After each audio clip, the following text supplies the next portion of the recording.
Bonjour et bienvenue au Salon COSI du CNCH. J'ai l'énorme plaisir d'avoir avec moi le docteur Fatou Aouley, qui vient du Sénégal et qui a présenté à notre congrès une présentation sur la prise en charge de la cardiomyopathie du péripartum, qui est finalement une situation relativement fréquente et qui nous pose de problèmes dans notre pratique. Et donc, ce que je voudrais, c'est que tu puisses passer à l'audience les points clés que le cardiologue doit connaître sur la prise en charge de cette cardiomyopathie du péripartum. Merci beaucoup, Dr Walid. C'est un plaisir pour moi d'être présent à ce congrès. Et donc, par rapport à la cardiomyopathie du péripartum, la première chose que je vais dire aux cardiologues, c'est d'y penser. D'y penser surtout lorsque les femmes qui sont en fin de grossesse. Donc, les symptômes peuvent parfois être un peu fréquents chez les femmes enceintes, mais lorsqu'on a de l'œdème, lorsqu'on a de la dyspnée, il faudra penser à faire le diagnostic avec les NT-proBNP, avec l'échographie qui va confirmer avec une fraction d'éjection inférieure à 45%, associée ou non à une dilatation.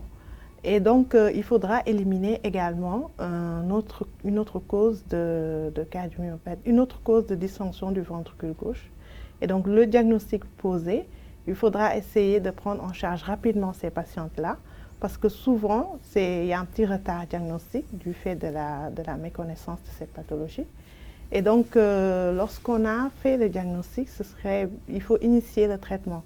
Donc, le traitement, classiquement, c'est le traitement de l'insuffisance cardiaque. On va à fraction d'éjection réduite avec notamment les diurétiques, les IEC, les bêta-bloquants et les antagonistes des minéralocorticoïdes, les anti-aldostérones. Le seul problème, c'est qu'on ne peut pas le mettre lorsque les femmes sont enceintes.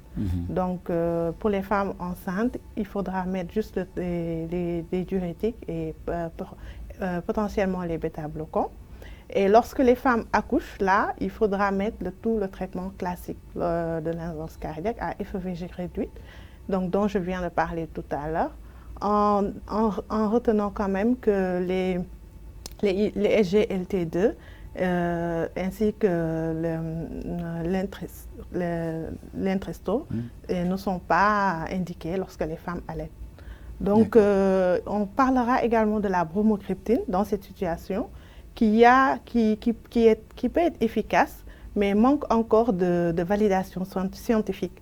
Donc, il n'y a pas encore assez d'études randomisées pour prouver son efficacité.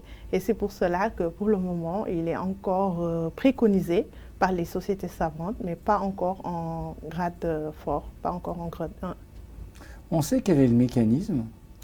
Oui, alors le mécanisme, il est également un peu mal connu parce qu'il existe plusieurs théories qui ont été émises. Et donc, parmi les théories, il y a les facteurs génétiques, parce qu'on retrouve souvent des antécédents de cardiomyopathie dans la famille.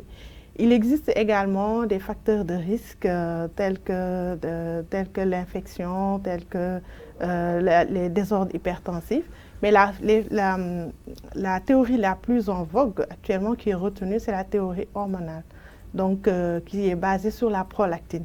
Et c'est pour ça d'ailleurs que la bromocriptine est probablement efficace sur ce terrain.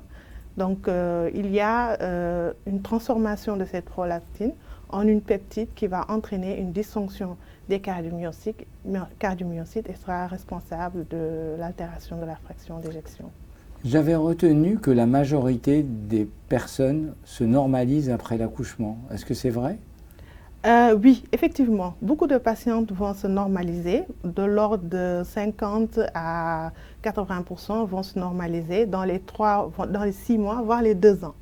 Par contre, il va y avoir un certain nombre de patientes qui vont avoir une FEVG altérée, qui va persister pendant longtemps. Et pour ces patientes-là, il faut garder le traitement de l'insuffisance cardiaque. Et également, une chose importante dans la cardiomyopathie du péripartum, la contraception, parce qu'il faut une contraception tant que les patientes n'ont pas amélioré leur fonction systolique. Merci beaucoup. On arrive à la fin de l'interview. C'est votre première participation au CNCH.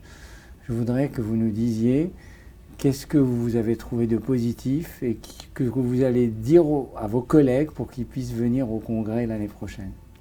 Je leur dirais que c'est un congrès qui est très intéressant, très accueillant. Moi, c'est ma première fois et j'ai trouvé que, comme vous dites dans cette salle, c'est un congrès qui est cosy, avec beaucoup de jeunes et aussi beaucoup de nouveautés. Donc, on est très content. Moi, je suis très contente d'avoir participé à ce congrès-là et j'invite tout le monde à y participer les années suivantes. Merci beaucoup d'avoir pris le temps avec moi aujourd'hui. Merci à tous et à très bientôt.